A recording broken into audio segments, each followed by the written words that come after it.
পরীক্ষা কিন্তু আসে, কম্পিটিটিভ এক্সামের ইম্পর্টেন্ট অঙ্কের মধ্যে আসে। যেমন দেখো প্রথম অঙ্ক আমরা লিখছি, প্রথম অঙ্কটা কি আছে একটু ভালো করে বুঝবে। দেখো প্রথম অঙ্ক আছে যে 1/216 হোল টু দি পাওয়ার -2/, তারপর আছে 1 আছে, তারপরে 1/256, 1/256 টু দি পাওয়ার -3/4, তারপর আছে 1/32 হোল টু দি পাওয়ার -1/5, এরকম কিছু আছে। তাই তোমাকে কি করতে হবে, তোমাকে বলে যাচ্ছে মান বের করতে বলেছে, যাচ্ছে এর মান তুমি পাচ্ছ বের করতে। দেখা যায়, দেখো ভালো একটু বিবেচনা করে দেখো, এই প্রথমে একটাকে আমি করছি। দেখো এই যে 1/216, মনে রাখবে হরে যে সংখ্যাটা থাকবে সব সময় এটাকে পাওয়ার আকারে লেখা যায় এমন একটা সংখ্যা তোমাকে নিতে হবে। দেখো 216, তুমি যদি একটু ভালো করে দেখো যে এই 216কে লিখতে পারি 6 এর কিউব আকারে, -2/3 যেমন আছে তেমন লিখলাম। মানে আমি কি বললাম বুঝতে পারলে, এই হরে যেটা থাকবে চেষ্টা করবে এমন একটা সংখ্যাকে নেওয়া যার পাওয়ারটা এই হরের সাথে হয়। তুমি দেখো 6 এর কিউব করলে তুমি 216 পেয়ে যাচ্ছ। চলে এসো পরেরটায়, তুমি যদি আসো এখানে দেখো 256 আছে, তুমি জানো আমরা জানি যে 4 টু দি পাওয়ার, তাহলে এর পাওয়ারে যেহেতু 4, তাহলে আমাকে এমন একটা সংখ্যা নিতে হবে পাওয়ার চাপা হবে না,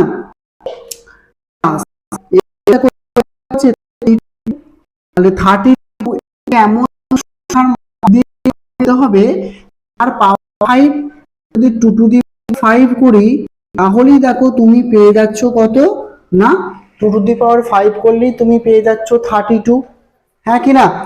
এবার একটা বিষয় তুমি এখান থেকে দেখো, আমরা জানি পাওয়ারের সঙ্গে পাওয়ার কি হয়, গুণ হয়, তো পাওয়ারের সাথে পাওয়ার, তাহলে এইগুলোর মাঝে কিছু নেই মানে কি আছে, গুণ চিহ্ন আছে। দেখো গুণ চিহ্ন থাকলে এই 3-এর সাথে এই 3 কাটবে, এই 4-এর সাথে এই 4 কাটবে, এই 5-এর সাথে এই 5 কাটবে, বুঝতে পারলে। তাহলে কি পেলাম আমি এখান থেকে, দেখো 1/6 to the power -2 plus 1/4 to the power -3 plus 1/2 to the power -1, এটা আমি পেলাম। এবার কি বলতো, এগুলো তোমরা সেই সূচকের অঙ্কে তোমরা করেছিলে যে 1/6 টু দি পাওয়ার -2 থাকলে আমি লিখতে পারি ওটাকে 6 আকারে কিন্তু লিখতে পারি। অর্থাৎ এটাকে ইনভার্সের মতো তোমরা করেছিলে, দেখো যে 1/a সমানই তোমরা করেছিলে না a ইনভার্স, যদি 1/a² থাকতো তোমরা করতে a টু দি পাওয়ার -2, দেখো আমরা ওটাই করেছি, ঠিক আছে। এবার যেহেতু এটা হরে আছে মানে 6 টু দি পাওয়ার -2 এটা হরে আছে, এটা যখনই লবে এলো তখনই কি হবে, এই পাওয়ারের যে চিহ্ন সেটা কিন্তু চেঞ্জ হয়ে গেল। সেম তোমরা এখানে দেখো 4, এটা যখন উপরে যাবে তখন পাওয়ারের চিহ্ন মাইনাস ছিল ওটা প্লাস হয়ে গেল। আবার এটা 2, এটা যখন উপরে গেল পাওয়ারের চিহ্ন মাইনাস ছিল ওটা প্লাস। এবার 2 টু দি পাওয়ার 1 লেখাও যা, না লেখাও তাই। এবার দেখো তুমি যদি 6 তুমি পেয়ে যাচ্ছ 36, 4-এর কিউব তুমি পেয়ে যাচ্ছ 64 এবং তুমি পেয়ে যাচ্ছ কত 2, তাহলে 36, 6, 4, 10 আর 2 12, 2 হাতে 1, তাহলে অ্যান্সার তোমরা কত পেয়ে যাচ্ছ 102, তোমাদের কিন্তু সঠিক উত্তর তোমরা পেয়ে যাচ্ছ।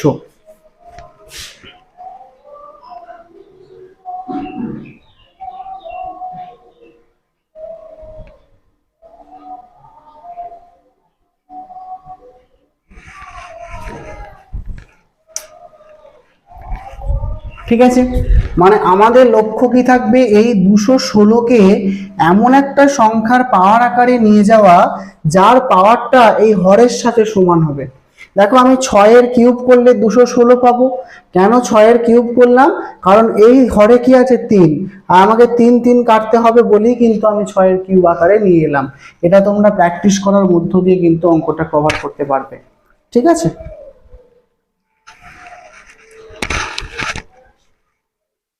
আচ্ছা বোঝা গেছে অঙ্কটা।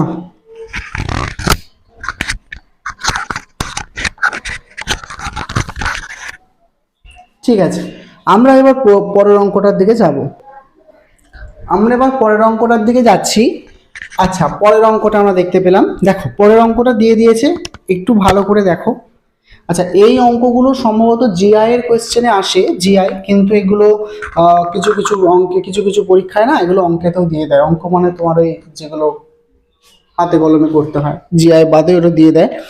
তো যেমন দেখো বলেছে বলেছে একটা ঘড়ি, একটু যদি তুমি ভালো করে বোঝো, আমি একটু ঘড়িটা আঁকার চেষ্টা করছি, বেশি কিছু আমি আঁকবো না।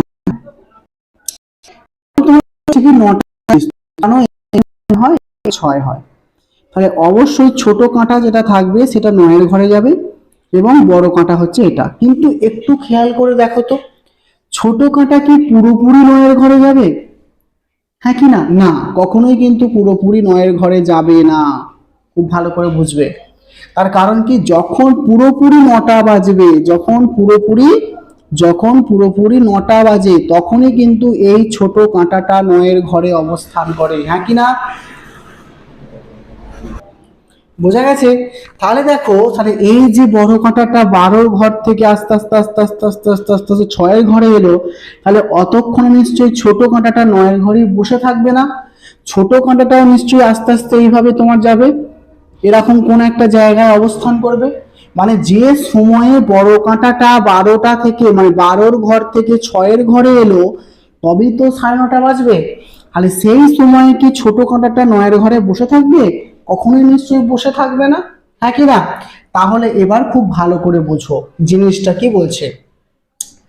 তার মানে কি, তাহলে এই যে যদি 9-এর ঘরে থাকতো ছোট কাঁটা, আর এটা যদি 6-এর ঘরে থাকতো, তাহলে এদের মধ্যেকার যে কোণ, সেই কোণটা কত হতো গো? সেই কোণটা অবশ্যই 90 ডিগ্রি হতো। Yes or no? কখন? যখন ছোট কাঁটাটা একদম 9-এর ঘরে এবং বড় কাঁটাটা একদম 6-এর ঘরে থাকতো, তখন কিন্তু তাদের মধ্যে যে কোণ, সেই কোণটা কত হতো? 90 ডিগ্রি। হ্যাঁ কি না? কিন্তু যখন বড় কাঁটাটা আস্তে আস্তে যখন 6-এর ঘরে আসছে, আমি দেখতে পাচ্ছি সেই সময়েও কি 9-এর কাঁটাটা 9-এর ঘরেই থাকবে? নিশ্চয়ই নয়। 9-এর কাঁটা তো আস্তে আস্তে আস্তে আস্তে এই দিকে মুভ করবে। তাহলে এই যে 30 মিনিটে 9-এর কাঁটাটা কতটা মুভ করলো, বাকি এইটুকু যে কোণটা, এইটুকু কোণটাও কিন্তু তোমাকে মেজার করতে হবে। হ্যাঁ কি না? তাহলে আমরা এইটুকু কোণ পেয়ে গেলাম যে এটা হচ্ছে 90 ডিগ্রি। তাহলে আমাকে এখন এইটুকু কোণটা বের করতে হবে। Yes or no? এইবার দেখো, আমরা জানি যে আমাদের যে এটা কি, এটা হচ্ছে মিনিটের কাঁটা। হ্যাঁ কি না? তাহলে মিনিটের কাঁটা সে কি করবে? 60 মিনিট, মিনিটের কাঁটা 60 মিনিটে কতটা অ্যাঙ্গেল অতিক্রম করবে? 360 ডিগ্রি কোণ কিন্তু অতিক্রম করে। হ্যাঁ কি না? তুমি দেখো, মিনিটের কাঁটাটা ধরো 12টার ঘর থেকে শুরু হলো, তো এইভাবে ঘুরে ঘুরে ঘুরে ঘুরে ঘুরে ঘুরে আবার যখন 12টার ঘরে আসবে, তার মানে টোটাল কতটা পথ অতিক্রম করলো? 360 ডিগ্রি কোণ অতিক্রম করলো। আর এই 360 ডিগ্রি কোণ অতিক্রম করতে কতক্ষণ সময় নেয়? 60 মিনিট। হ্যাঁ কি না? তাহলে 60 মিনিটে যদি 360 ডিগ্রি কোণ অতিক্রম করছে, তাই তো? ভালো করে বুঝো, 60 মিনিটে কত অতিক্রম করবে? 360 ডিগ্রি কোণ অতিক্রম করবে। এটা কে করবে? এটা অতিক্রম করবে মিনিটের কাঁটা। ঠিক আছে, কিন্তু আমাদের ব্যাপার হচ্ছে এই মিনিটের কাঁটার কথা তো আমরা এখানে বলছি না, আমরা বলছি ঘন্টার কাঁটা। তাহলে তোমাকে অবজার্ভ করতে হবে যে ঘন্টার কাঁটা 60 মিনিটে কতটা পথ অতিক্রম করে, ভালো করে দেখে নাও। দেখো ঘন্টার কাঁটা, ধরো এখান থেকে এটা হচ্ছে 12টার পরে কত আছে? 1। এই যে 12টা আর 1 এর মধ্যেকার কোণ তোমরা কি জানো? এর মধ্যেকার কোণ তোমরা জানো 30 ডিগ্রি। এবার যদি বলো আচ্ছা 30 ডিগ্রি কি করে হলো, ভালো করে এবার দেখো, টোটাল কোণ কত ডিগ্রি? 360 ডিগ্রি। হ্যাঁ কি না? 360 ডিগ্রিকে কটা ভাগে ভাগ করা যায়? তুমি যদি দেখো কটা ভাগে করা আছে, 12টা ভাগে ভাগ করা আছে না? এই যে 12, 1, তারপর 2, তারপর 3, তারপর 4, তারপর 5, তারপর 6, তারপর 7, তারপর 8, তারপর 9, 10, 11। তাহলে এই 360 ডিগ্রিকে ভাগ করা আছে 12টা পার্টে। তাহলে 12 থেকে 1 পর্যন্ত যে কোণটা, তাহলে সেই কোণটা কত ডিগ্রি? 360কে তুমি 12 দিয়ে ভাগ করে দাও, দেখো তুমি পেয়ে যাচ্ছ 30 ডিগ্রি। তাহলে আমি বলতে পারি ঘন্টার কাঁটা যদি 1 ঘন্টা হয়, তাহলে সে তো 12টা থেকে যদি 1টা পর্যন্ত বাজছে ধরো, 12টা যখন বাজলো সেখানে ঘন্টার কাঁটা কোথায় থাকবে? 12টা। যখনই 1 ঘন্টা হবে তখনই সে কোথায় চলে গেল? একের ঘরে চলে গেল। তাহলে অ্যাকচুয়ালি বলতেই পারি 1 ঘন্টা বা 60 মিনিটে ঘন্টার কাঁটা কতটা পথ অতিক্রম করছে? 30 ডিগ্রি কোণ অতিক্রম করে। দেখো সেটাই লিখবো, 60 মিনিটে ঘন্টার কাঁটা অতিক্রম করে কত ডিগ্রি? 30 ডিগ্রি। হ্যাঁ, এইবার আমাকে তো বের করতে হবে 30 মিনিটে কত, কারণ 12টা থেকে যতক্ষণে মিনিটের কাঁটা 6-এর ঘরে এসছে সেই সময়ই তো ঘন্টার কাঁটা এগিয়ে গেছে, হ্যাঁ কি না? সেই সময় তো ঘন্টার কাঁটা এগিয়ে গেছে। তাহলে আমাকে বের করতে হবে 30 মিনিটে কত। দেখো 30 মিনিট তুমি যখনই বের করছো, 60 থেকে 30 হাফ এলো, তাহলে এটাও হাফ করতে হবে, মানে 15 ডিগ্রি এক্সট্রা অতিক্রম করেছে। আর আমরা এইমাত্র বললাম যদি 9-এর ঘরে থাকতো তাহলে হতো 90 ডিগ্রি, আর এক্সট্রা 15 ডিগ্রি অতিক্রম করেছে, তার মানে তুমি পেয়ে যাচ্ছ কত? 105 ডিগ্রি। যখন 9টা 30 বাজবে তখন মিনিটের কাঁটা এবং ঘন্টার কাঁটার মধ্যে কোণ কত ডিগ্রি হচ্ছে? 105 ডিগ্রি। তোমরা কিন্তু করতে পারছো, ঠিক আছে?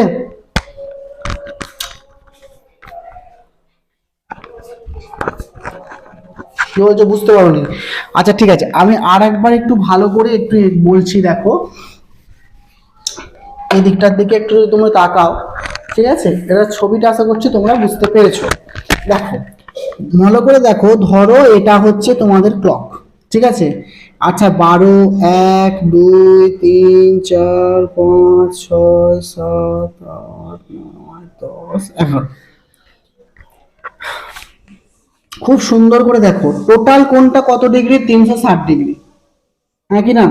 এই যে টোটাল, যেহেতু এটা বৃত্ত, তাহলে টোটাল কোণ কত ডিগ্রি? 360 ডিগ্রি। এই 360 ডিগ্রিকে কটা ভাগে ভাগ করা আছে? 12টা ভাগে ভাগ করা আছে, হ্যাঁ কি না? 12টা ভাগ করা থাকলে প্রত্যেকটা কত ডিগ্রি করে হবে? 30 ডিগ্রি করে। মানে আমি বলছি 12 থেকে এই যে 1-এ আসবো, 12 থেকে 1 এটা 30 ডিগ্রি, আবার 1 থেকে 2 এটাও 30 ডিগ্রি, আবার 2 থেকে 3 এটাও 30 ডিগ্রি। এবার বুঝতে পেরেছো? যেহেতু টোটাল কোণটা হচ্ছে 360 ডিগ্রি, আর সেই 360 ডিগ্রিকে 12টা ভাগে ভাগ করা আছে, তার মানে আমি কি পাচ্ছি? প্রত্যেকটা ভাগ কত ডিগ্রি করে পাচ্ছি? আমি 30 ডিগ্রি করে পাচ্ছি। আচ্ছা ঠিক আছে, এবার দেখো, এবার আমি কি বললাম ভালো করে বুঝো। এবার ধরো ঘন্টার কাঁটা, আমি শুধু ঘন্টার কাঁটাটাই টানছি, হ্যাঁ? ধরো ঘন্টার কাঁটা কটা বাজছে? 12টা। এবার 12টা থেকে যখন 1টা বাজবে তখন ঘন্টার কাঁটা 12-এর ঘর থেকে কোন ঘরে যাবে? 1-এর ঘরে যাবে না? তাহলে 12টা থেকে 1-এর ঘরে গেল, কতক্ষণ সময় নিল? 1 ঘন্টা সময় নিয়েছে ঘন্টার কাঁটা, হ্যাঁ কি না? ঘন্টার কাঁটা 12টার ঘর থেকে যখন 1-এর ঘরে কতক্ষণ পর যাবে? 1 ঘন্টা পর যাবে। কাজেই আমি তো বলতে পারি যে ঘন্টার কাঁটা 1 ঘন্টা মানে 60 মিনিট, এই 60 মিনিটে কতটা কোণ অতিক্রম করলো? 12 থেকে 1 পর্যন্ত কত কোণ? 30 ডিগ্রি কোণ অতিক্রম করলো, হ্যাঁ কি না? দেখো ওটাই তো লিখেছি যে ঘন্টার কাঁটা 60 মিনিটে কতটা যাবে? 30 ডিগ্রি কোণ যাবে। ক্লিয়ার হয়েছে ব্যাপারটা? এইবার তোমাদের যে অঙ্কটা বলেছিল, এদিকে তাকাও। অঙ্কটা বলেছিল 9টা 30-এর সময় কখন হবে। ধরো আমি বলছি যদি ঘন্টার কাঁটা পুরোপুরি 9-এর ঘরে থাকে এবং মিনিটের কাঁটা পুরোপুরি 6-এর ঘরে থাকে, তোমরা দেখতে পাচ্ছ এদের মধ্যে কোণ কত ডিগ্রি হচ্ছে? 90 ডিগ্রি হচ্ছে। হ্যাঁ আসছে না? Okay fine. এইবার দেখো তোমাদের এখানে কি বলা হচ্ছে, তাহলে দেখো যদি ছোট কাঁটাটা 9-এর ঘরে থাকে এবং বড় কাঁটাটা 6-এর ঘরে থাকে, তাহলে এদের মধ্যবর্তী কোণ কত ডিগ্রি পাচ্ছ তুমি? 90 ডিগ্রি পাচ্ছ। কিন্তু দেখো 9-এর কাঁটা পুরোপুরি 9-এর ঘরে কখন থাকবে? যখন 12টা বাজবে, হ্যাঁ কি না? কিন্তু এখন তো 12টা, এখন তো 9টা বেজে 30, মানে এখন এই মিনিটের কাঁটা আস্তে আস্তে আস্তে আস্তে কোথায় চলে এসছে? 6-এর ঘরে চলে এসছে। এবারে মিনিটের কাঁটা যখন 12-এর ঘর থেকে 6-এর ঘরে আসছে, তখন কি ঘন্টার কাঁটা 9-এর ঘরেই থাকবে? নিশ্চয়ই নয়। ঘন্টার কাঁটা তো একটু উপরের দিকে উঠবে, হ্যাঁ কি না? তাহলে কতটা কোণ ঘন্টার কাঁটা?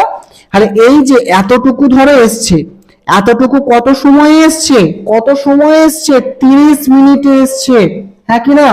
তাহলে 60 মিনিটে যদি ঘন্টার কাঁটা 30 ডিগ্রি কোণ অতিক্রম করে, তাহলে 30 মিনিটে কতটা অতিক্রম করবে? 15 ডিগ্রি কোণ অতিক্রম করবে। Yes or no? তাহলে এতটা পেয়েছিলাম 90 ডিগ্রি, প্লাস এইটুকু পেলাম কত? 15 ডিগ্রি। তাহলে 90 আর 15 কত হয়ে গেল? 105 ডিগ্রি কিন্তু তোমাদের রাইট অ্যান্সার তোমরা পেয়ে গেলে। এইটা ছিল কনসেপ্ট। কনসেপ্ট বুঝতে হবে আগে, তারপরে অঙ্কটা কিন্তু করতে হবে।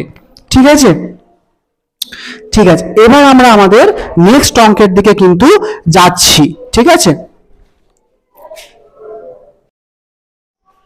দেখো এর পরে যে অঙ্কটা আছে সেটা কি আমি বলছি, দেখো বলছে একটি মিশ্রণে দুধ এবং জলের অনুপাত বলা আছে 12:5।